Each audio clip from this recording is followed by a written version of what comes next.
ध्यान दिया जाएगा। मौसम विभाग की शीतलहर और घने कोहरे के पूर्वानुमान को देखते हुए जिला प्रशासन ने राजधानी लखनऊ में कक्षा 8 तक के सभी स्कूल 8 जनवरी तक बंद रखने का आदेश जारी किया है। कक्षा 9 से 12 तक की कक्षाएं सुबह 10 से दोपहर 3 बजे तक संचालित रहेंगी और ठंड से बचाव के पर्याप्त इंतजाम भी करने होंगे। पहले स्कूल 5 जनवरी तक बंद थे, लेकिन बढ़ती ठंड को देखते हुए लखनऊ डीएम विशाख जी ने आदेश बढ़ाया है। जिला विद्यालय निरीक्षक और बेसिक शिक्षा अधिकारी को सख्ती से पालन कराने के निर्देश भी दिए गए हैं। पिछले 10 दिनों से प्रदेश में कड़ाके की ठंड जारी है, जिसको देखते हुए यह आदेश दिया गया है। और इसी खबर पर ज्यादा जानकारी के साथ हमारे सहयोगी हरिकेश बहादुर जी हमारे साथ जुड़ चुके हैं, जो कि जानकारी देंगे। हरिकेश जी, लगातार हम आप चर्चा करें क्योंकि ये आदेश बढ़ती ठंड को देखते हुए लिया गया है, क्योंकि अभी भी हम देख रहे हैं कि जो ठंड है उसका जो असर है हर किसी पर पड़ रहा है। लेकिन इन सब के बीच छात्रों का नुकसान बिल्कुल भी ना हो, शिक्षा को लेकर इस कड़ी में भी क्या कुछ जो खास इंतजाम है वो देखने को मिल रहे हैं और अधिकारियों को, कर्मचारियों को धरातल पर सख्ती से पालन करने के निर्देश दिए गए इस दिशा में।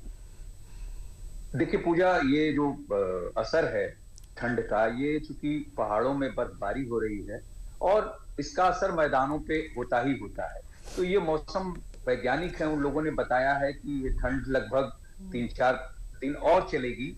और जो कल रात में जैसे इटावा है 2.4 डिग्री सेल्सियस न्यूनतम तापमान वहां का पाया गया, बहराइच में 3 डिग्री सेल्सियस, यहाँ पर वाराणसी में 6.5 डिग्री सेल्सियस न्यूनतम तापमान पाया गया और इसके अलावा जो अधिकतम तापमान है वो भी 16 डिग्री सेल्सियस के आसपास पाया गया। तो पूरे प्रदेश में ये जो ठंड है इसका असर देखने को मिल रहा है। साथ ही जो प्रशासन ने तय किया है, जैसा आपने बताया कि लखनऊ में जिलाधिकारी ने आदेश जारी किए हैं, ऐसे आदेश लगभग सभी जिलों में जारी किए गए हैं। कक्षा 8 तक की जो कक्षाएं हैं उन्हें स्थगित कर दिया गया है। 9 से 12 तक की कक्षाएं 10 से 3 बजे तक चलेंगी।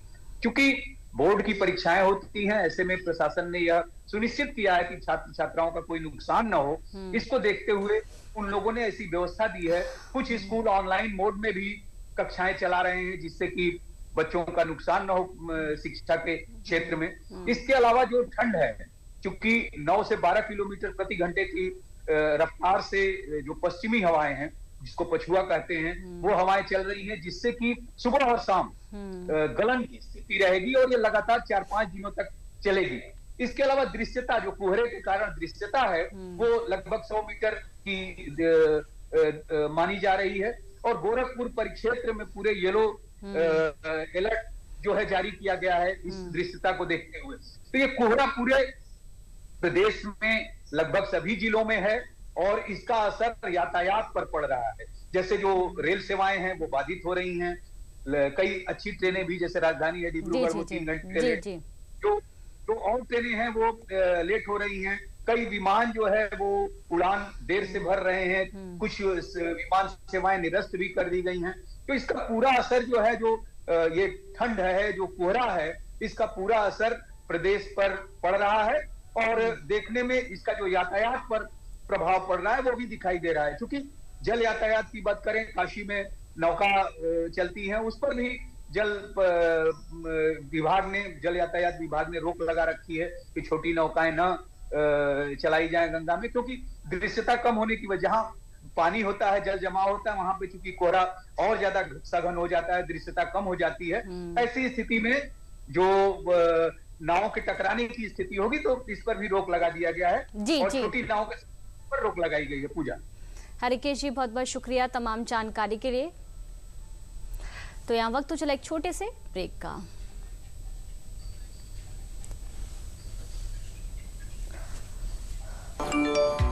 कम ब्याज पे लोन चाहिए, वो भी ऐप से।